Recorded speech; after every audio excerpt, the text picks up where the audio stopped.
Speaklance English, Everyday English Podcast.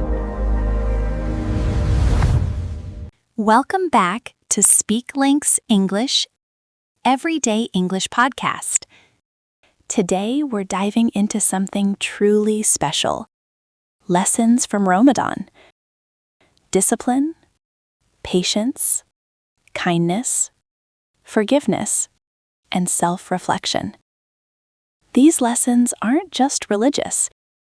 They help you grow as a person and even improve your English speaking skills. Even if I'm not fasting, Anna, these lessons can help me speak better English? Absolutely, Jack.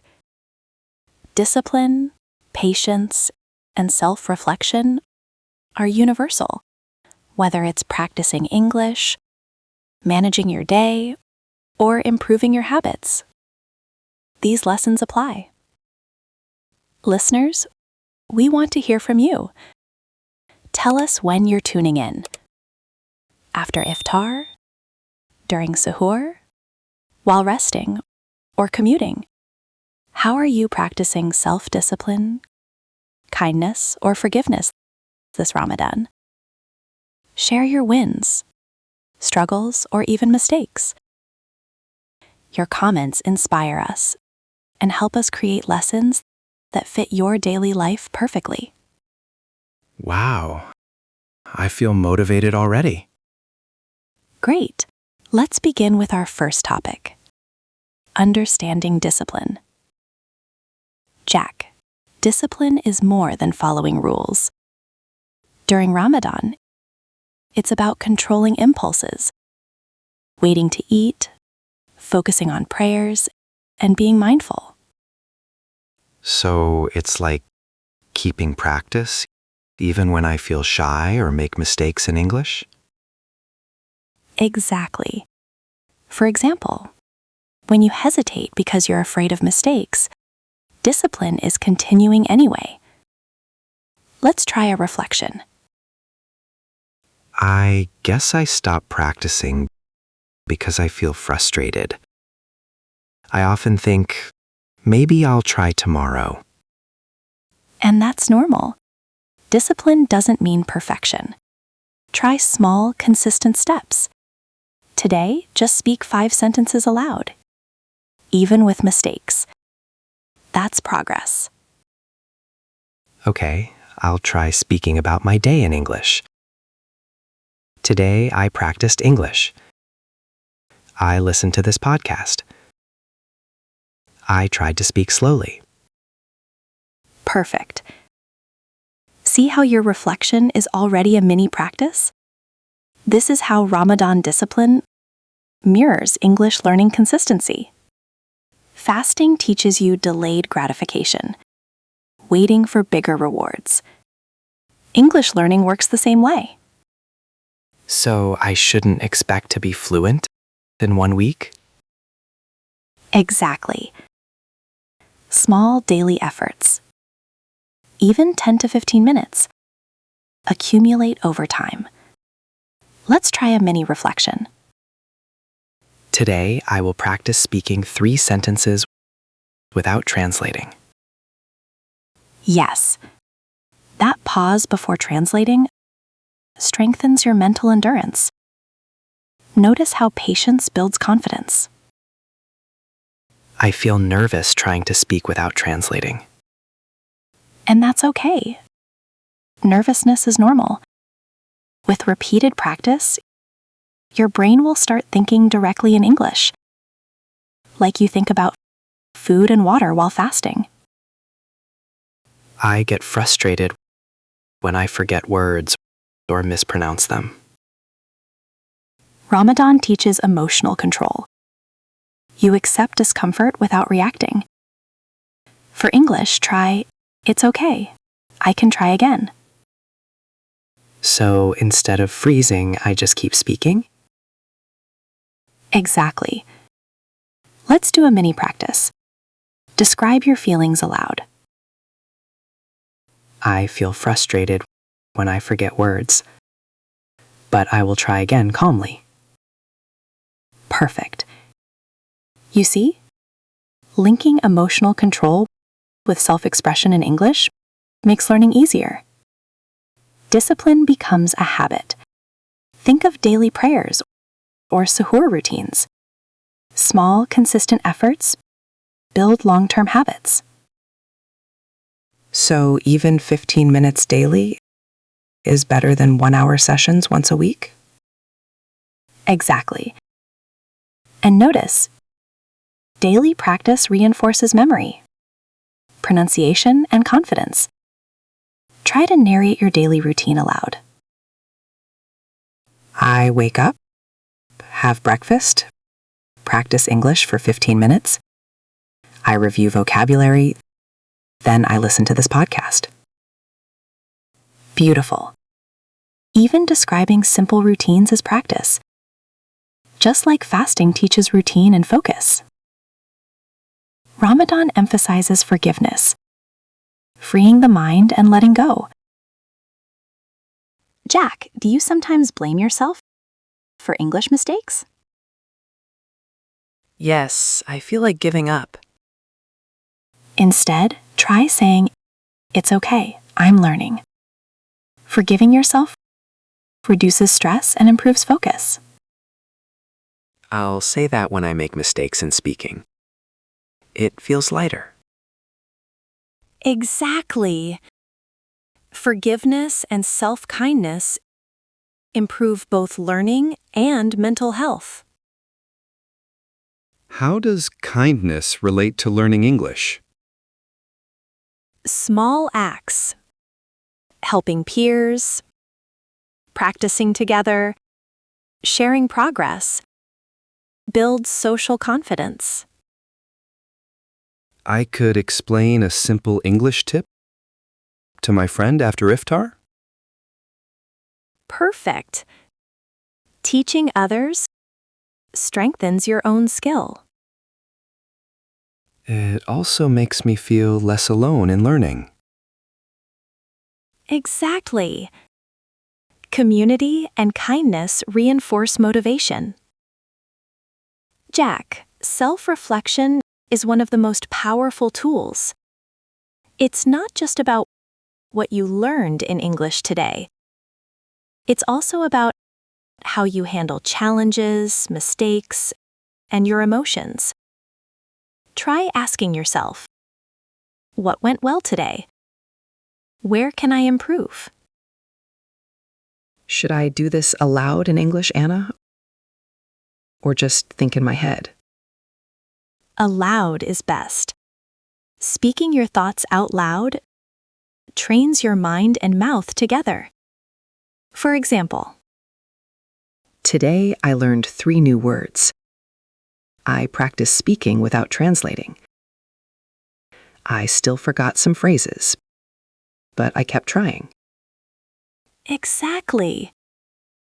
Notice how acknowledging mistakes and effort builds confidence and awareness.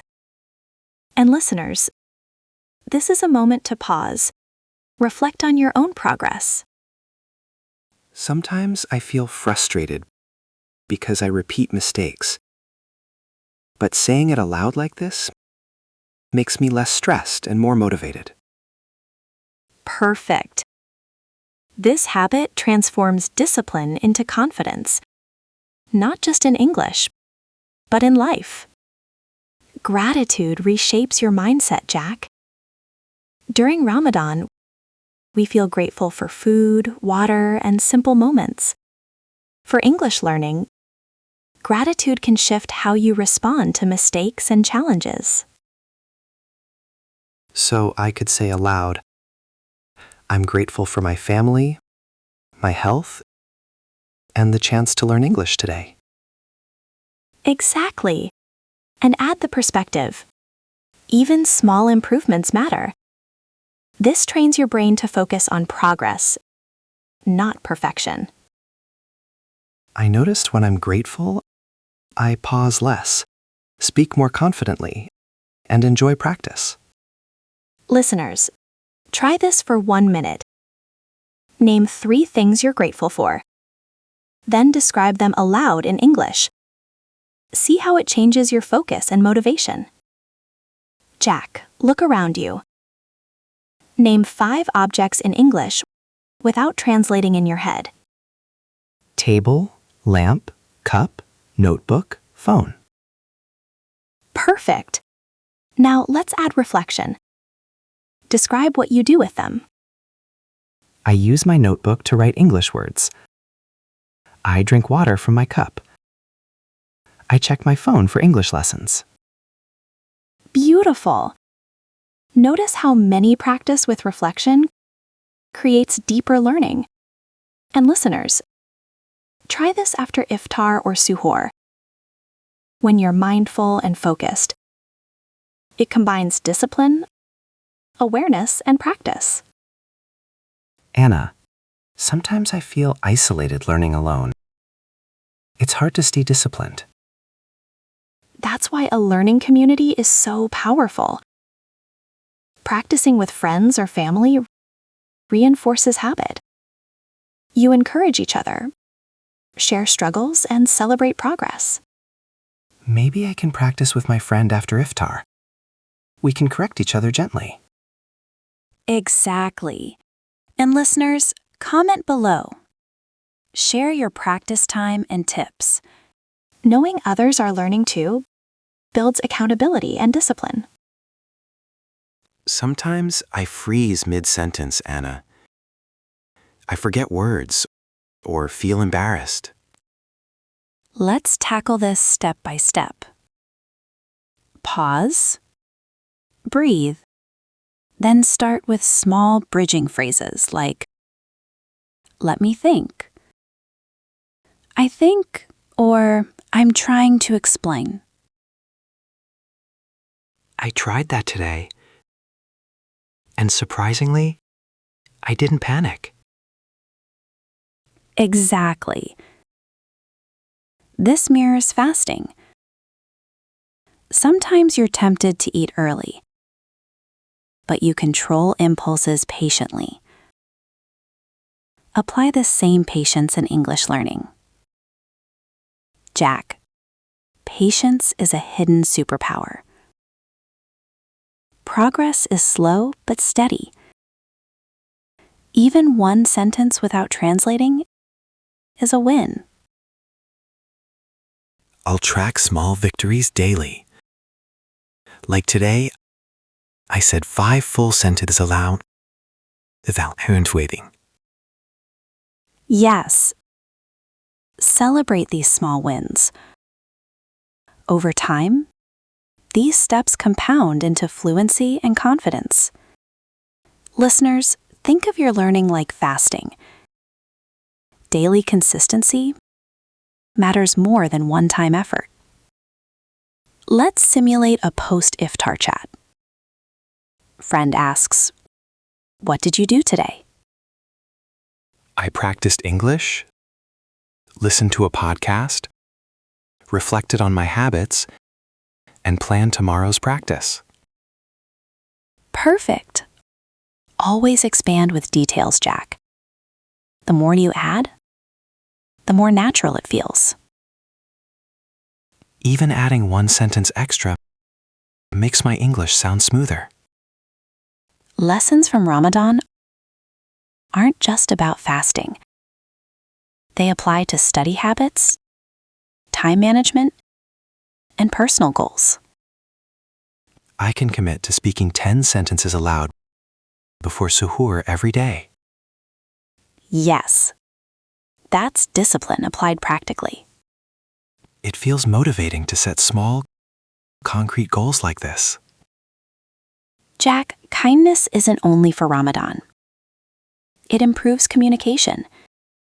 Use phrases like, "I appreciate your help," or "Thank you for explaining" in conversations. I'll practice this after iftar. Small words, big impact. Exactly. Being kind verbally builds confidence and social ease. Sometimes I feel embarrassed when corrected. Instead, respond gently. No worries. I'm learning. Forgiving yourself encourages risk-taking in conversation. It feels lighter to forgive mistakes than to fear them.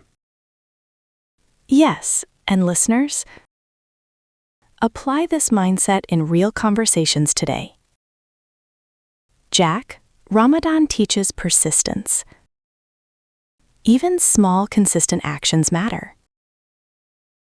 I realize daily 10-minute practice beats cramming once a week. Exactly. Consistency, not perfection, builds mastery. We challenge you for 30 days. Practice speaking daily. Forgive mistakes. Show kindness. Reflect on progress. Comment your wins and struggles. It helps others stay motivated too. Yes. Community plus reflection plus action equals fast, confident growth. Ask yourself, where can you be more disciplined? Who can you show kindness to today? How can you forgive yourself? Discipline, patience, forgiveness, and kindness grow with practice. Like muscles, they strengthen over time. I feel ready to apply these in English and life. Listeners, comment when you're practicing these lessons. After iftar, during suhoor, or whenever you can. Share your wins, struggles, and even mistakes.